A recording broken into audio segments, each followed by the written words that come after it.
WWII, 96. He stood in an American uniform, saluting a flag he once would have died fighting against, while wanted as a war criminal by the nation he'd saved, having sworn oaths to 3 armies that had tried to kill each other. Laurie Turney made choices that should have destroyed him. Instead, they made him a legend. December 1939. The temperature in the Kola sector drops to 40 below zero. Finnish Lieutenant Laurie Turney watches through frozen binoculars as the Soviet 139th Rifle Division advances across the ice. They outnumber his ski troops 15-1. The snow doesn't just fall here, it erases men.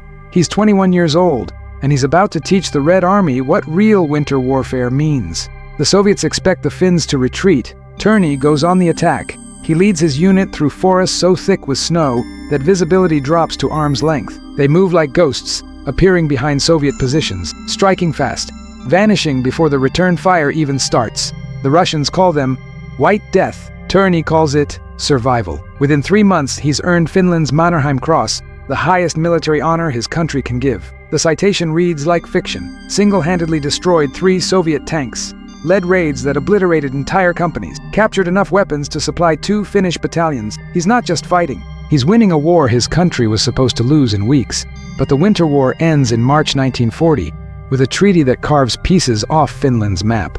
Turney stares at that map in his barracks and understands a brutal truth. The Soviets aren't done. This is just a pause. When they come back, they'll come with everything. June 1941. Nazi Germany invades the Soviet Union.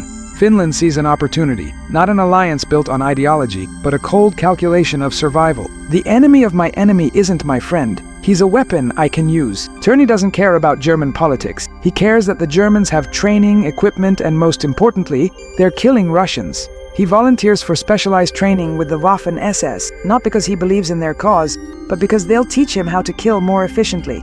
It's a deal with the devil made in full daylight. The training takes place in Austria. Turney absorbs everything. Advanced infantry tactic, sabotage, deep reconnaissance. The Germans are impressed. This Finnish officer fights with a precision that borders on artistic. They offer him a commission in the SS. He refuses. His loyalty belongs to Finland, even if he's wearing their uniform for now. The Germans respect that, barely. He returns to Finland with knowledge that transforms him into something more dangerous. The continuation war has started. Finland is pushing back against the Soviet Union, and Turney is given command of a special operations unit. He handpicks every man. They're not the biggest or the strongest. They're the ones who think like predators. He calls them his detachment, but everyone else calls them Turney's hunters. Summer 1942. Turney leads his unit deep behind Soviet lines. They don't just raid supply depots or cut communications. They make the Red Army afraid of the dark. One operation becomes legendary. His unit infiltrates 20 miles past enemy lines, destroys a Soviet headquarters, and extracts without losing a single man. The Soviets put a bounty on his head. 3 million Finnish marks, dead or alive, but preferably dead. Turney hears about the bounty and laughs. He's worth more to them dead than most Finns earn in a lifetime. But wars don't care about skill. They care about numbers. By 1944, the Soviet offensive is overwhelming. No amount of tactical brilliance can stop 500,000 men backed by thousands of tanks. Finland negotiates another treaty. The terms are harsh, but they're alive. There's just one problem. Article 21 of the Armistice Agreement is clear. Finland must arrest and try anyone who committed war crimes. The Soviets provide a list. Laurie Turney's name is near the top. September 1944. Turney goes underground, not in shame, but in fury. Finland is now technically at war with Germany, forced to expel German troops from Finnish territory. The Lapland War begins, and Turney finds himself in an impossible position. The Germans he trained with are now enemies. The Soviets who want him dead are technically allied. The Finnish government that decorated him now has to hunt him. He chooses a fourth option: disappear. He makes his way to Sweden using false papers. The Swedish authorities know exactly who he is. They intern him, but the internment is casual.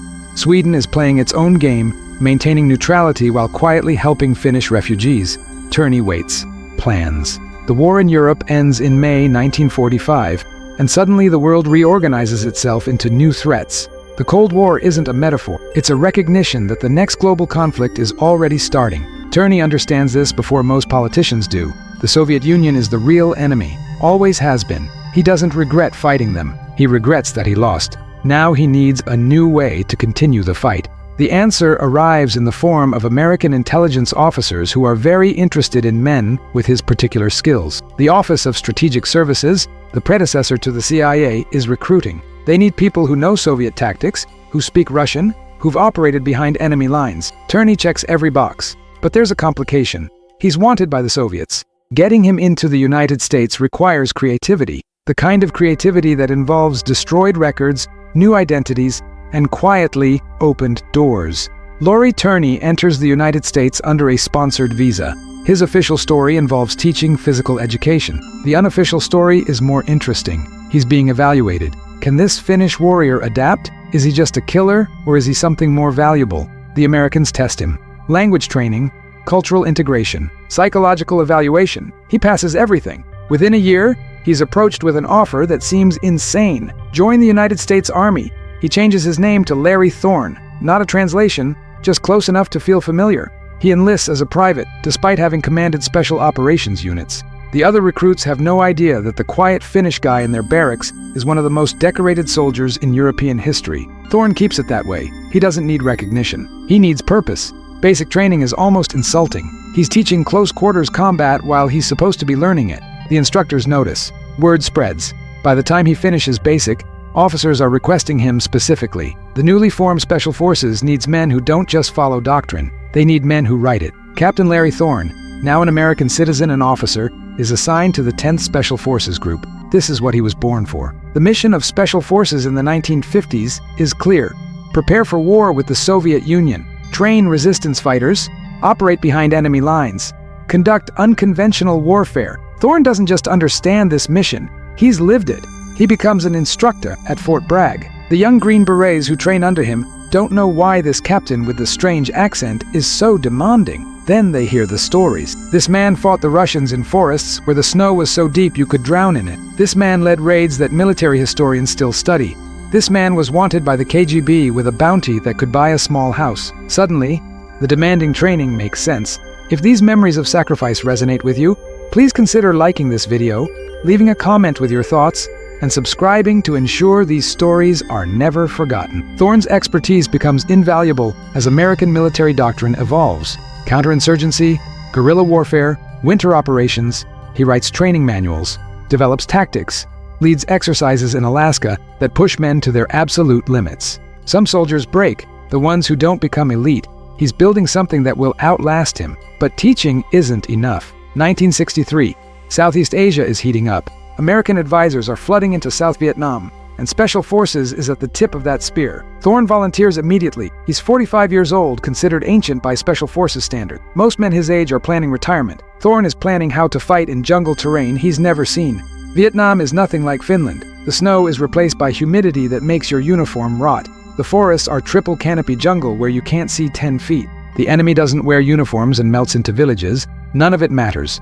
War is war. Adaptation is survival. Major Larry Thorne arrives in South Vietnam as part of Military Assistance Command, Vietnam Studies and Observations Group. May CV SOG. The name is deliberately boring. The mission is anything but. Cross-border operations into Laos and Cambodia. Reconnaissance missions that officially don't exist. Training Montagnard tribesmen to fight the Viet Cong. It's unconventional warfare, and Thorne is a master. His first tour sets the standard. He leads operations that other teams study, develops relationships with indigenous forces that most Americans can't establish. The Montagnards respect him because he respects them. He doesn't see them as primitive. He sees them as warriors fighting for their homes, just like the Finns did. The connection is instant and absolute. Thorne rotates back to the States, but he's already planning his return. Vietnam is the fight he's been training for his entire life. Not because he hates the Vietnamese, because he understands what communist expansion means. He watched the Soviets devour Eastern Europe. He won't watch them devour Southeast Asia without a fight. His second tour begins in 1965. By now, he's a legend in Special Forces. Young officers request assignment to his unit. Enlisted men volunteer for missions if Thorne is leading them. He's 57 years old and still outperforming men half his age. The jungle hasn't slowed him down. If anything, it's refined him. November 1965. Thorne is assigned to a helicopter reconnaissance mission over Laos. The mission is routine by SOG standards, which means it's extraordinarily dangerous by any other measure.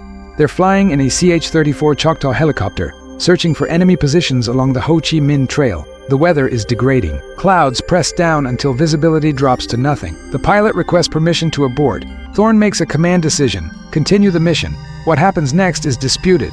The official record states that the helicopter encounters severe turbulence and crashes into a mountainside in the Pho Luang Massif. No mayday call, no wreckage found. The helicopter and everyone on board simply vanish into the jungle. Search and rescue missions are launched immediately. They find nothing. The jungle keeps its secrets. Larry Thorne is declared missing in action. Not dead, missing. It's a distinction that haunts his family for decades. The United States military doesn't forget its MIA soldiers, but in 1965, recovery operations in Laos are nearly impossible. The war is escalating. Resources are stretched. The search continues for weeks, then months, then quietly fades into bureaucratic limbo. But Larry Thorne's story doesn't end with a crash. It echoes. The Finnish government, which once had to pretend to hunt him, quietly monitors the situation. Veterans of the Winter War, now old men, remember the young lieutenant who made the impossible routine. The Special Forces community absorbs the loss and keeps training. Every winter warfare exercise, every unconventional warfare doctrine,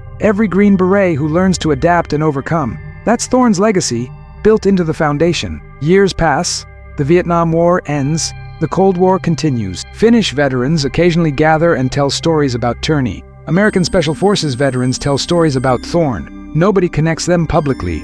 The classified nature of his American service and the sensitive history of his Finnish and German service keep the full story fragmented. 34 years after the crash, a joint task force finally locates the wreckage. Finnish authorities, working with American recovery teams, find the crash site on a remote mountainside in Laos. The jungle has consumed the helicopter, but enough remains to identify it. They recover fragments, dog tags, bones. DNA testing confirms what everyone already knew. Major Larry Thorne died on impact in November 1965. The recovery unlocks something. Suddenly, the full story can be told. Laurie Turney, Larry Thorne, the same man. 3 armies, 3 flags. One relentless warrior who spent his entire adult life fighting the same enemy, regardless of what uniform he wore or what language he spoke. May 2003, Arlington National Cemetery, Section 60. A military funeral is conducted with full honors. Finnish military representatives stand beside American Green Berets. Veterans of 3 different wars gather to honor a man who fought in all of them. The Finnish flag and the American flag are draped over his coffin. No German flag. That chapter is acknowledged but not celebrated.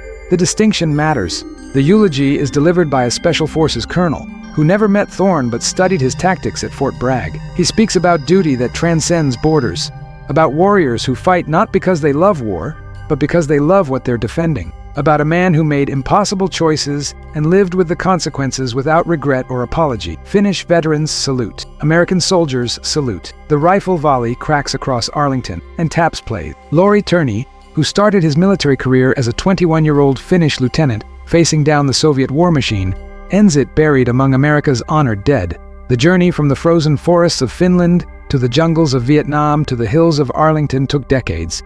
But the destination was always the same. A warrior finds peace among warriors. The grave marker is simple. Major Larry A. Thorne, United States Army, born May 28, 1919, died November 18, 1965. Beneath that, smaller text lists his Finnish decorations: Mannerheim Cross, 2 Iron Crosses from Germany, 5 Purple Hearts from America.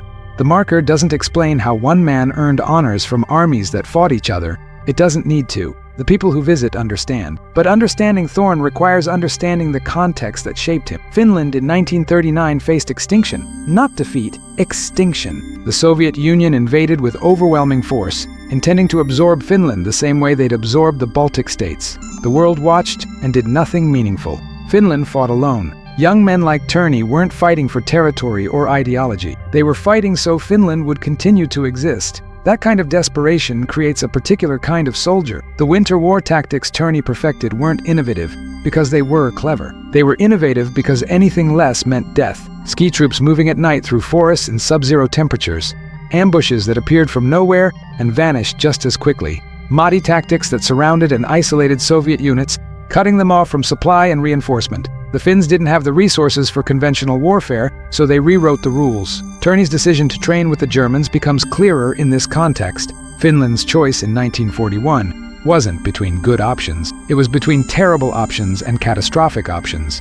align with Germany to have any chance of pushing back the Soviets, or wait for the inevitable second invasion with no help at all. Finnish leadership chose alignment. Turney chose effectiveness. He didn't adopt Nazi ideology. He adopted German tactics. The distinction seems small from a distance, but it was everything to him. The accusations of war crimes that forced him underground were never proven. The Soviets wanted him because he was effective, not because he was criminal. There's no documented evidence that Turney or his unit committed atrocities. What they committed was brilliant, unconventional warfare against a numerically superior enemy. In the moral complexity of World War II, that distinction mattered to some people and not at all to others. Turney understood this. He never expressed regret for fighting the Soviets. He expressed regret that Finland had to make the choices it made. His transformation into Larry Thorne represents something unique in military history. Reinvention isn't uncommon. Soldiers from defeated nations joining the victors' militaries happened after both world wars. But Thorne didn't join as a refugee seeking safety.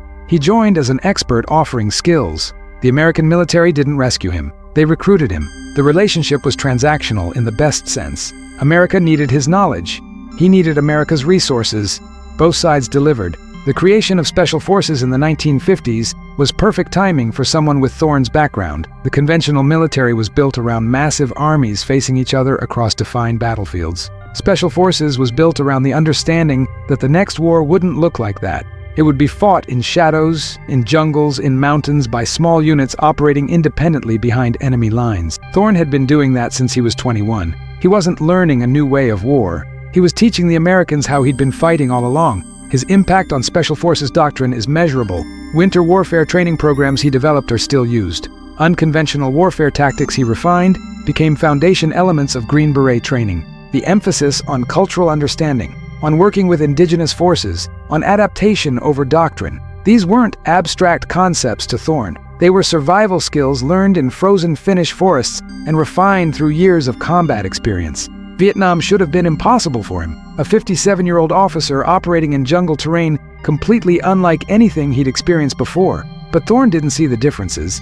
He saw the constants, small units, indigenous allies, an enemy that used terrain and patience as weapons. He'd fought that war before, just in different vegetation. The adaptation was natural because his entire career had been about adaptation. If these memories of sacrifice resonate with you, please consider liking this video, leaving a comment with your thoughts, and subscribing to ensure these stories are never forgotten. The crash that killed him remains somewhat mysterious. The official investigation concluded mechanical failure combined with severe weather. Some veterans have quietly suggested the helicopter was hit by enemy fire and the pilot tried to outrun the damage before crashing. The truth is probably simpler and more tragic. Sometimes helicopters crash, sometimes weather wins, sometimes there's no dramatic final battle, just a mechanical failure and a mountainside. What makes Thorne's story resonate isn't the mystery of his death, it's the clarity of his life. In an era where soldiers often struggle to articulate why they fight, Thorne never had that problem. He fought the Soviet Union, first as a Finnish patriot defending his homeland, then as a professional soldier who'd identified the existential threat of his generation. The uniforms changed, the country paying his salary changed, the enemy never changed. Critics point to his service with German-trained units as disqualifying. They argue that any association with Nazi Germany, however tactical, is unforgivable. It's a fair argument in the abstract. It becomes more complicated when you're a Finnish officer in 1941, watching Soviet armies mass on your border again, and the only nation offering effective military training is Germany. Moral purity is easier to maintain when your country isn't facing extinction. Turney chose effectiveness over purity. History can judge that choice, but history should also acknowledge the context. His American citizenship ceremony in 1953 must have been surreal. Standing in a government office, raising his right hand, swearing allegiance to the United States of America. This man who'd sworn oaths to Finland and trained with Germany's military elite was now becoming American. But if you'd asked him at that moment what changed, he probably would have said nothing important changed. He was still fighting the same enemy. He just had better resources now. The Special Forces community adopted him completely. He wasn't seen as foreign or other. He was seen as proof that the warrior ethos transcends nationality. Green Berets trained to work across culture, to respect different perspectives, to understand that courage and skill aren't American monopolies. Thorne embodied all of it. He was the living example that good soldiers recognize other good soldiers regardless of accent or origin. His relationship with the Montagnard tribes in Vietnam demonstrated this. Most American advisors struggled to connect with indigenous forces. Cultural barriers, language barriers, mutual suspicion. Thorn walked into Montagnard villages and immediately established rapport. He understood that these weren't primitive people who needed saving. They were experienced warriors defending their homeland from invaders. He'd been exactly that 25 years earlier. The connection wasn't taught, it was recognized. The operations he led in Vietnam remain partially classified. MAC-VSOG missions into Laos and Cambodia weren't officially acknowledged until decades after the war ended. Even now, full details of many operations remain redacted. What's known is that Thorn's teams consistently accomplished objectives that other teams couldn't. Reconnaissance missions that brought back actionable intelligence, training operations that created effective indigenous fighting forces, direct action missions that hit targets deep in denied territory, success rates that other units studied and tried to replicate. His final mission, the helicopter reconnaissance flight that ended in that mountainside, was supposed to be routine. Experienced soldiers know there's no such thing as a routine combat mission, but by SOG standards, it wasn't particularly dangerous. Clear the objective, observe the trail, return with intelligence. Thorn had done hundreds of similar missions. The helicopter had flown thousands of hours. The pilot was experienced. Everything should have worked. Sometimes everything fails anyway. The 34-year gap between the crash and the recovery of his remains created a strange limbo, technically missing in action. Presumed dead, but not confirmed. His military records remained open. His family couldn't fully grieve. The Special Forces community held memorial services but couldn't bury him. It was a bureaucratic nightmare that only ended when dedicated recovery teams finally found the crash site. The 1999 recovery mission involved Finnish specialists working with American teams. The cooperation itself was meaningful. Two nations that had been on opposite sides of World War II, now working together to bring home a soldier who'd fought for both. The Cold War had ended. Old alliances and enmities had shifted, but the commitment to recover fallen soldiers remained absolute. They excavated the crash site carefully, treating it like an archaeological dig. Every fragment mattered. Every piece of evidence brought them closer to positive identification. DNA technology in 1999 was sophisticated enough to confirm identity from degraded remains. The bones recovered from that mountainside in Laos were definitively identified as Major Larry A. Thorn. The confirmation triggered a cascade of notifications. Military bureaucracy, which moves slowly on most things, moves with purpose when recovering its dead. Within months, arrangements were made for full military honors at Arlington. The 2003 funeral brought together people who'd never met, but shared a connection through one man's extraordinary life. Finnish veterans, now in their 80s, made the journey to Washington. American Green Berets from multiple generations attended. Military historians who'd studied his tactics, family members who'd waited decades for closure. Nobody there that day thought Thorn was perfect. They honored him because his flaws and complications were human, but his dedication was absolute. The medal count tells part of the story. The Mannerheim Cross, Finland's highest military honor, awarded for extraordinary battlefield leadership during the Winter War. 2 Iron Crosses from Germany, recognition of tactical excellence during specialized training and operations. The Bronze Star, Legion of Merit, and 5 Purple Hearts from the United States. Each medal represents not just an action, but a moment where skill, courage, and leadership converged. Collecting medals from armies that fought each other requires either extraordinary luck or extraordinary ability. Thorn had both, but mostly the latter. What the medals don't show is the teaching. Thorn spent years at Fort Bragg developing training programs. Young Special Forces soldiers learned winter warfare from a man who'd used it to stop the Soviet Army. They learned unconventional tactics from someone who'd operated behind enemy lines as standard procedure. They learned adaptation from a warrior who'd fought effectively in Arctic forests, Central European mountains, and Southeast Asian jungles. The knowledge transfer was immeasurable.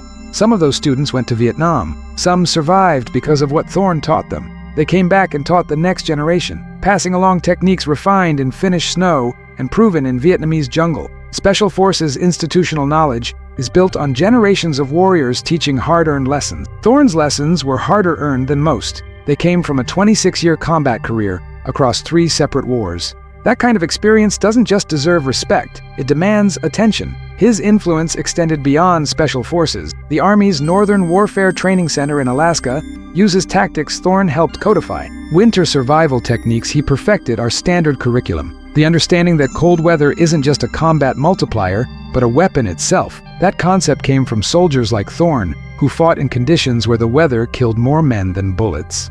Alaska training isn't theoretical. It's practical application of lessons learned when failure meant freezing to death in a Finnish forest. Modern counterinsurgency doctrine owes debts to Thorn's experiences. Working with indigenous forces, understanding local culture, building trust across language barriers, recognizing that military solutions require political and social context. These concepts seem obvious now. In the 1950s and 1960s, they were revolutionary. Special forces pioneered these approaches, and Thorne was among the pioneers who proved they worked. His story raises uncomfortable questions about loyalty and identity. Can you serve 3 different armies without being a mercenary? Can you fight for ideologically opposed nations without being an opportunist? The easy answer is no. The complicated answer acknowledges that Thorne's situation was unique. He wasn't fighting for Germany. He was fighting against the Soviet Union while temporarily aligned with Germany. He wasn't abandoning Finland when he became American. He was continuing Finland's fight with different resources. The distinction matters philosophically, even if it seems like semantic gymnastics. If these memories of sacrifice resonate with you, please consider liking this video, leaving a comment with your thoughts, and subscribing to ensure these stories are never forgotten. The Soviet Union collapsed in 1991, 6 years before Thorne's remains were recovered. He spent his entire adult life fighting an enemy that eventually defeated itself through internal contradictions and economic failure. Did he win? That's almost a theological question. He didn't live to see Soviet collapse, but the resistance he represented, the refusal to accept communist expansion as inevitable, that resistance accumulated across thousands of soldiers and decades of conflict. Maybe victory isn't individual. Maybe it's cumulative. Finland's relationship with Thorne evolved significantly after the Cold War ended. During the Cold War, discussing him publicly was complicated. Finland maintained careful neutrality, and highlighting a Finnish soldier who'd fought for Germany and America wasn't diplomatically useful. After 1991, with the Soviet threat gone, Finnish historians could examine his career more objectively. He's now recognized as a complex figure, neither pure hero nor war criminal, but a product of impossible circumstances who made difficult choices and lived with the consequences. The German chapter of his life remains the most controversial. Training with the Waffen-SS, even briefly, carries implications that Thorne himself understood. He never publicly discussed that period in detail, possibly because there wasn't much to say. He went, he learned, he returned to Finland. The training was tactical, not ideological, but in the binary morality of post-war Europe, such distinctions didn't always matter. Thorne accepted that ambiguity. He never tried to justify or apologize. He simply moved forward. His American years were cleaner narratively. Fighting communism during the Cold War aligned with American values and strategic interests. There was no moral ambiguity in training special forces or leading operations in Vietnam. The complexity came from Vietnam itself, from America's gradual recognition that military excellence couldn't solve political problems. Thorne didn't live to see the fall of Saigon, but he saw enough of the war to understand it wasn't following the script. Elite soldiers can win every battle and still lose the war.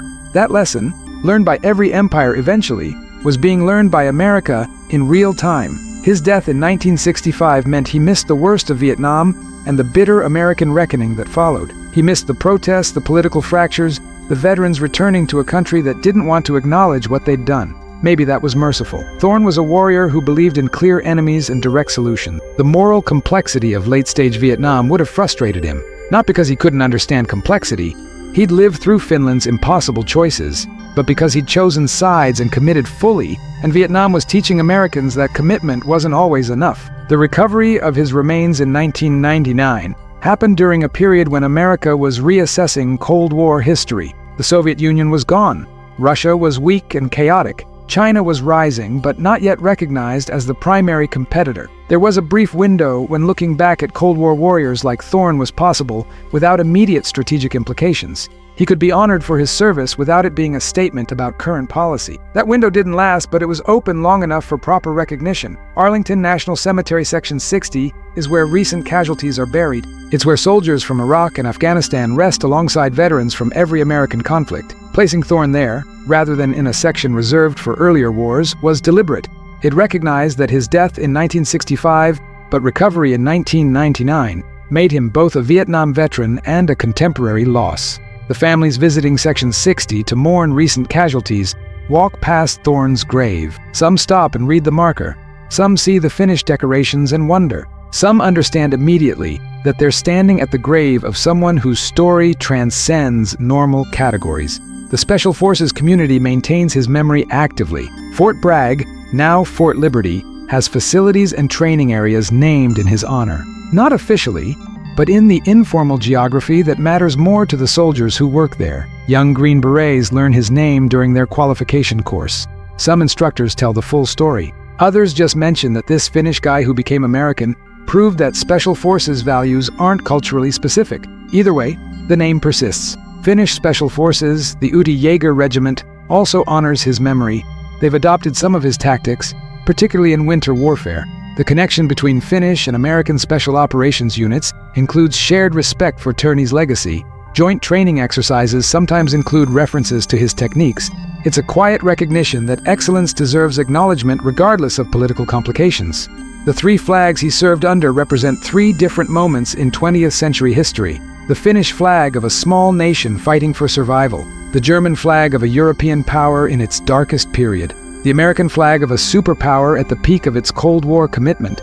Turney didn't choose those flags for what they symbolized to the world. He chose them for what they meant to him. Finland was home. Germany was a tool. America was an ally. Simple calculations that led to complicated consequences. His grave at Arlington has become a minor pilgrimage site for military history enthusiasts and Special Forces veterans. They come to pay respects, leave coins on the headstone in military tradition, take photos. Some leave Finnish flags, some leave American flags. Nobody leaves German flags, understanding that some associations are honored privately but not publicly. The visitors come from around the world. Finnish tourists visiting Washington make the trip. American veterans who trained under him or studied his tactics visit. Military historians doing research on Special Forces history or Finnish military history included in their itinerary. The inscription on his headstone includes a quote in Finnish, "A soldier of 3 armies." It's not translated on the marker.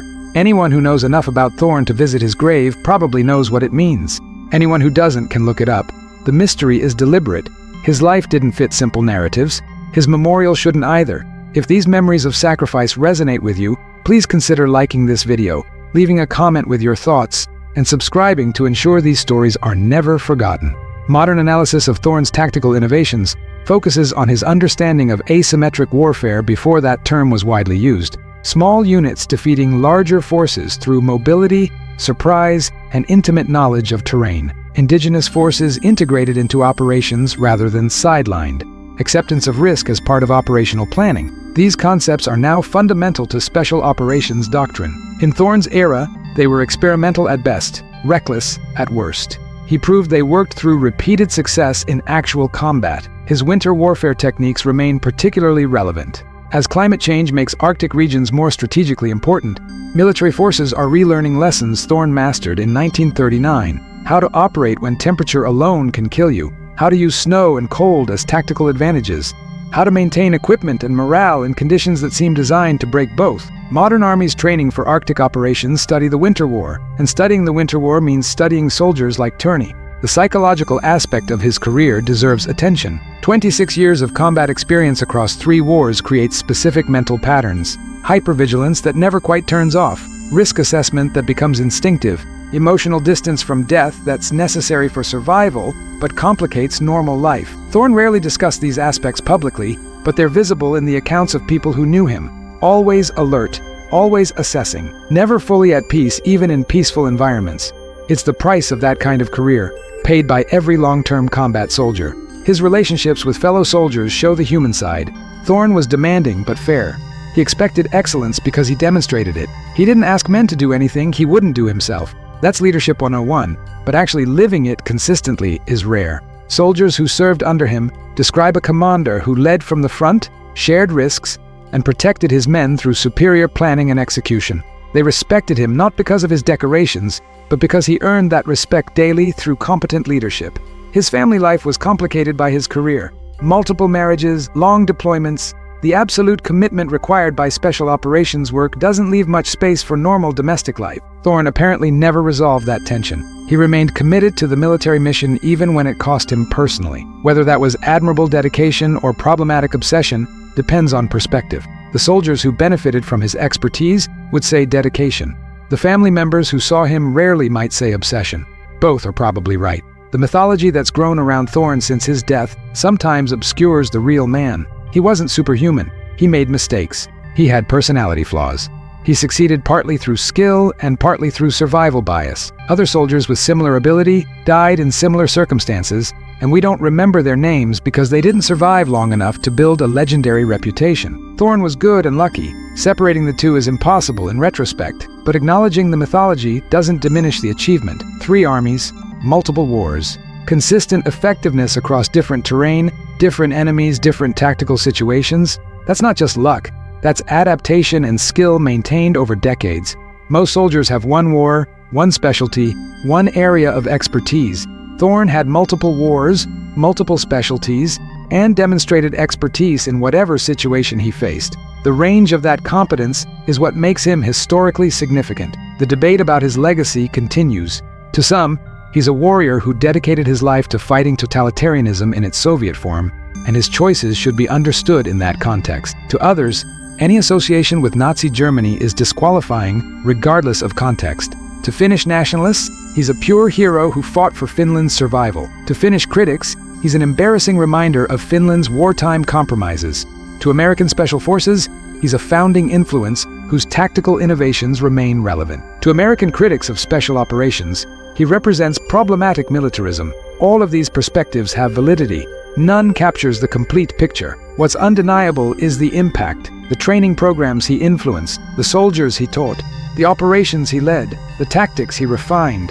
Modern special operations exist partly because soldiers like Thorne proved that small, highly trained units could accomplish objectives that conventional forces couldn't. The entire intellectual framework of asymmetric warfare, now fundamental to military thinking, was built by practitioners like Thorne, who demonstrated these concepts in actual combat before theorists gave them names. His story also illuminates the moral complexity of mid-20th century warfare. The alliances and enmities of World War II and the Cold War created situations where traditional notions of loyalty and betrayal became inadequate. Finland's position, caught between Nazi Germany and the Soviet Union, forced impossible choices. Turney made his choices based on a clear hierarchy: Finland first, anti-Soviet second, everything else distant third. That clarity let him navigate situations that would have paralyzed someone seeking moral purity. The American decision to recruit him shows pragmatic intelligence. They needed expertise on Soviet military operation. Thorne had that expertise. His complicated history with Germany was a problem, but not an insurmountable one.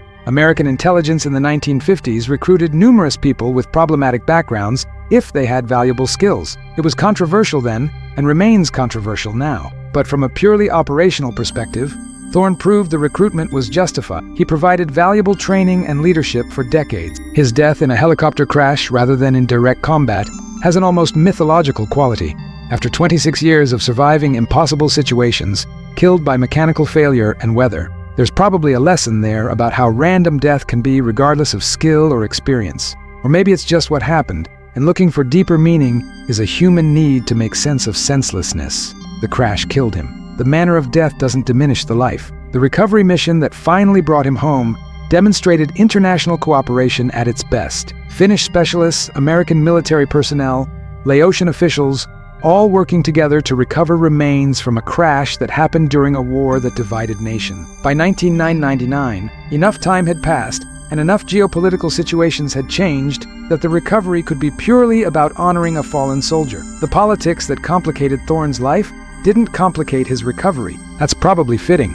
The full military honors at Arlington, with representatives from multiple nations, created a ceremony that matched the life. Complex, international, military-focused, respectful of the complications without being paralyzed by them. Nobody at that funeral pretended Thorne was simple. They honored him because he was complicated and still committed. They honored the choices he made knowing the consequences, the skill he maintained across decades, the knowledge he passed on to the next generation. If these memories of sacrifice resonate with you, please consider liking this video, leaving a comment with your thoughts, and subscribing to ensure these stories are never forgotten. Section 60 at Arlington continues to accumulate graves. Soldiers from Iraq and Afghanistan join the soldiers from earlier wars. Thorne's grave is now surrounded by other complicated stories, other warriors who made difficult choices, other lives that don't fit simple narratives. Walking through Section 60 is walking through the reality of American military service. Messy, complicated, sometimes morally clear and sometimes ambiguous, but always human. The legacy question remains open. How should we remember Laurie Turney Larry Thorne? As a Finnish hero? As a warrior with a complicated relationship with Nazi Germany? As an American Special Forces pioneer? The answer is probably all of the above, held in tension. He was a product of mid-20th century European catastrophe who found a way to continue fighting for what he believed in, regardless of which nation was paying him. That makes him neither pure hero nor villain, but something more interesting, a real person navigating impossible circumstances with skill, commitment, and consequences he accepted without apology. Modern Special Forces soldiers who learn his story take different lessons from it. Some focus on the tactical innovations. Some focus on the warrior ethos that transcended nationality. Some focus on the importance of cultural understanding in special operations. Some focus on the moral complexity of alliances and enmities. All of these lessons are valid because Thorne's life touched all of these areas. He wasn't just a tactician, or just a warrior, or just a cultural bridge. He was all of those things, demonstrated across a 26-year career that spanned 3 armies and 3 wars. The photographs that survive show a lean, intense man who looks exactly like what he was, a professional soldier. There's no Hollywood glamour, no parade ground posture, just a functional human being optimized for warfare through decades of practice. The intensity in his eyes is visible even in poor quality photographs. This was someone who'd seen things, done things, survived things that would break most people. The 1,000-yard stare is real, and Thorne had it. His personal effects, preserved by family and now held in various museums, are similarly functional. Finnish decorations, German documents, American uniforms, nothing superfluous. Everything in his life seemed to be organized around the central mission of being an effective soldier. Whether that was healthy is debatable. Whether it was successful is measurable. He succeeded at being one of the most effective soldiers of his generation. The personal cost of that success is harder to calculate and probably known fully only by him. The training manuals he helped write have been updated and revised, but core concepts remain. The emphasis on small unit tactics, the importance of indigenous relationships, the understanding that special operations is more about brains than bullets. These weren't original to Thorne, but he validated them through successful application in actual combat across multiple wars. Military doctrine, trust theories that work when tested. Thorne tested these theories in the harshest laboratory possible, war. They worked. That's why they persist. His influence on Finnish-American military relations is subtle, but real. The joint training exercises, the mutual respect between Finnish and American special operations units, the shared understanding that winter warfare and asymmetric tactics work. These connections exist partly because one man credibly represented both militaries at the highest levels. He proved that Finnish military expertise was world-class. He proved that American willingness to learn from foreign experts was genuine. Those proofs created institutional relationships that outlasted him. The bounty the Soviets placed on him during World War II was never officially withdrawn. It became obsolete when the Soviet Union collapsed, but technically it was still active when he died. The idea that he died while technically wanted by the country he'd spent his life fighting has a certain symmetry. The Soviets never caught him, never made him stop, never broke his commitment to resisting their expansion. In that sense, he won. He died American, free, and fighting. That's probably the outcome he would have chosen. The mystery of his exact final moments will never be solved. Did he know the helicopter was going down? Did he try to save it? Did impact kill him instantly? Or did he survive briefly in the wreckage? The jungle keeps those secrets. The crash site investigation found evidence of massive trauma consistent with high-speed impact that suggests death was instant or near instant. It's the kind of death soldiers sometimes say they prefer. Quick, in service, no long deterioration. Whether Thorne felt that way is unknown, but it's how he died. The 34 years his remains spent on that Laotian mountainside, unknown and unrecovered, represent a kind of continued service. Officially, he was MIA, not killed. Technically, he was still on mission, still unaccounted for. The military bureaucracy maintained his file as open. The Special Forces community maintained his memory. When recovery finally came, it closed a loop that had been open since 1965. Closure matters for the living more than the dead, but it still matters. Modern soldiers visiting his grave sometimes leave challenge coins, a military tradition of respect. The coins accumulate, are occasionally collected by cemetery staff and presumably donated or saved. Each coin represents a moment where someone connected with his story, someone recognized the achievement, the sacrifice, the complexity. The coins don't judge, they honor. That's appropriate for a life that defies simple judgment, but demands recognition. The 3 armies he served all have different perspectives on his legacy. Finland sees a Winter War hero whose later career was complicated. Germany's perspective is murky, because acknowledging foreign volunteers who trained with the Waffen-SS is politically difficult.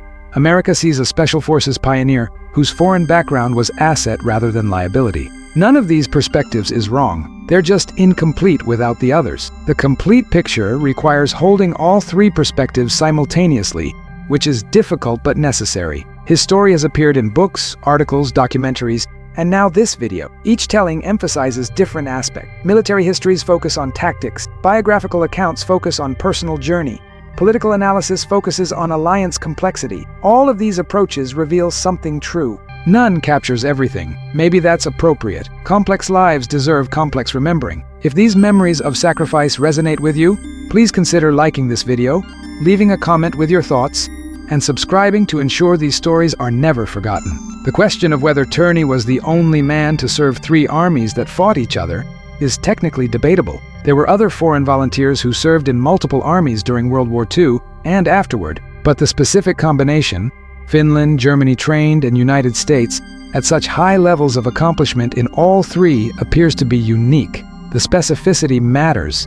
Plenty of soldiers switched sides. Few did it successfully while maintaining elite status in each military. That's Thorne's unique achievement. His impact on popular culture has been limited but meaningful. Metal bands, particularly in Finland, have written songs about him. Military history podcasts discuss him. The Special Forces community tells his story to new recruits. He's not a household name, but within specific communities, his reputation is secure. That's probably fitting. He was a specialist, someone whose achievements are fully appreciated only by people who understand how difficult they were. The gear and weapons he used evolved significantly across his career. He started with bolt-action Mosin-Nagant rifles and skis in Finland. He trained with German STG-44s and advanced infantry weapons. He ended his career with M16s and helicopter insertions in Vietnam. That technological evolution across 26 years mirrors the broader evolution of warfare in the mid-20th century. Thorne adapted to all of it, remaining effective regardless of the tools available. That adaptability is perhaps his most impressive trait. The languages he spoke, Finnish, Swedish, German, English, gave him capabilities that most soldiers lacked. Language is cultural access. Being able to communicate directly with German instructors, American commanders, and Vietnamese indigenous forces without interpreters gave him advantages in every assignment. He apparently never lost his accent in English, but he communicated clearly and effectively. That was sufficient. Special operations values effectiveness over polish. His religious beliefs, if any, aren't well documented. He wasn't publicly religious, but many soldiers maintain private faith that doesn't manifest in obvious ways. Combat does strange things to belief systems. Some soldiers become more religious, others lose faith entirely. Still others develop complicated relationships with concepts like divine protection or fate. Thorne never publicly discussed this aspect of his life, so speculation is pointless. He kept his internal life internal. The physical demands of his career were extraordinary. Special operations requires peak physical fitness, and Thorne maintained that fitness from his early 20s through his late 50s. The training regimen necessary to stay operational in elite units for that long is brutal. Running, rucking, weapons drills, close quarters combat, parachute jumps, swimming, all maintained at high levels despite aging. That requires discipline that borders on obsessive. Thorne clearly had it. His relationships with other legendary soldiers of his era are poorly documented. He must have crossed paths with other Special Forces pioneers, other Winter War veterans, other unconventional warfare specialists. Those connections, the informal network of elite warriors who respected each other's work, are lost to history. The conversations between men like that, the stories shared over drinks or in quiet moments, that's the living history that dies when they die. Some of it survives in memoir form, but most is gone. The decision to bury him at Arlington rather than in Finland was apparently made by his family in consultation with military officials. Either choice would have been appropriate. Arlington means he's honored as an American soldier. Finland would have meant coming home. Arlington was chosen and it works. He's buried among warriors from the nation he served longest and died serving. The Finnish government accepts this, and Finnish veterans who want to pay respects can visit.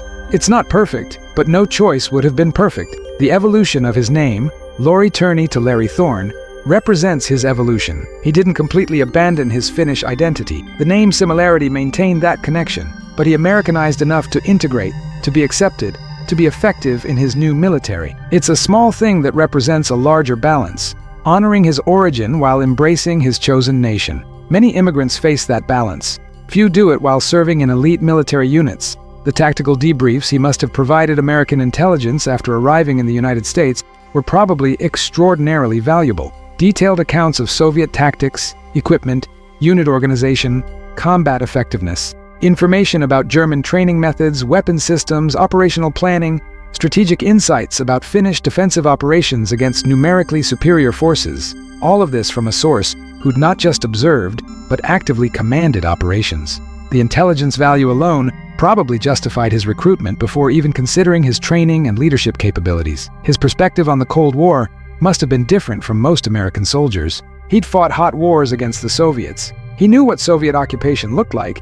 He understood at a visceral level what America was trying to prevent. For most Americans in the 1950s and 1960s, the Soviet threat was abstract. For Thorne, it was concrete memory. That difference in perspective probably made him more committed and possibly more effective than soldiers who only understood the threat intellectually. The injuries he accumulated across his career were significant. Multiple Purple Hearts indicate multiple wounds. The cumulative effect of combat injuries adds up. Pain becomes chronic. Mobility decreases.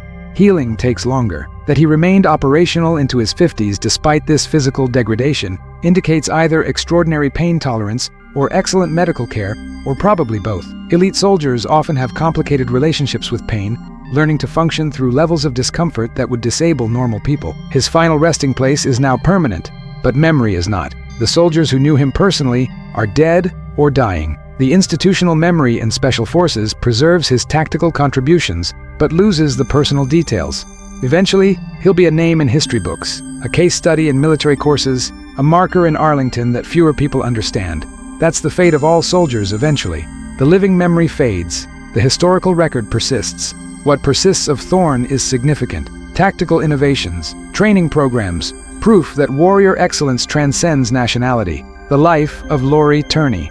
Larry Thorne refuses simple summary. 26 years of combat, 3 armies, multiple wars, tactical innovations that remain relevant, a personal history complicated enough to generate endless debate, a commitment to fighting Soviet expansion that never wavered regardless of which uniform he wore. These are facts, but facts don't capture the human experience of living that life. What does it feel like to know you're wanted by a superpower, to change names and nations but continue the same fight, to train young soldiers knowing some will die using techniques you taught them, to operate behind enemy lines so often that it becomes routine, to be honored by multiple nations that fought each other? Thorne experienced all of this and left almost no personal testimony about the internal experience. We have actions and outcomes. The internal life remains mostly opaque. That opacity is probably deliberate. Professional soldiers, especially special operations soldiers, often maintain significant privacy about their inner lives. Operational security becomes habitual. Emotional compartmentalization becomes necessary. The result is people who can discuss tactics in detail but won't discuss feelings at all. Thorne appears to have been this type. His legacy is what he did, not what he felt about doing it. For a warrior, that's probably appropriate. The measure of his life is ultimately impact. He made Finland's defense possible through tactical brilliance in impossible circumstances. He enhanced American special operations capability through his expertise and teaching. He validated the concept that small, well-trained units can accomplish strategic objectives. He proved that warriors from different nations can share fundamental values despite surface differences. These impacts outlast the man. They justify the attention his story receives. Standing at his grave in Arlington, looking at the simple marker with Finnish and American decorations listed, the question becomes personal. Would you make his choices? Could you fight effectively for 3 different armies? Could you maintain commitment across decades of combat? Could you accept the complications and consequences without regret? These questions have no abstract answers. They're personally answered through action or inaction. Thorne answered them through action consistently for 26 years. His story doesn't end with inspiration or moral clarity. It ends with a grave marker in Arlington National Cemetery, a complicated legacy debated by historians, and tactical innovations still taught at Fort Liberty. It ends with the recognition that war creates impossible situations, that warriors navigating those situations deserve recognition for skill and commitment even when the morality is complex, and that some stories resist simple telling because the lives themselves resisted simple living. Laurie Turney. Larry Thorne died November 18, 1965, on a mountainside in Laos in service to his 3rd Army, still fighting the same enemy he'd identified at age 21. He was recovered November 1999, identified through DNA analysis, and buried with full military honors May 2003 at Arlington National Cemetery. He fought in 3 armies, earned decorations from all of them, and left a legacy in special operations that persists 60 years after his death. The complications of his service don't diminish the achievement, they emphasize it. Simple stories are easy, complicated stories that require understanding context and accepting moral ambiguity, while still recognizing excellence, those stories matter more because they reflect reality. Thorne's story matters because it was real, because it was complicated, and because the warrior at the center of it never stopped fighting for what he believed in, regardless of the cost. That commitment, maintained across decades and continents and armies, that's worth remembering.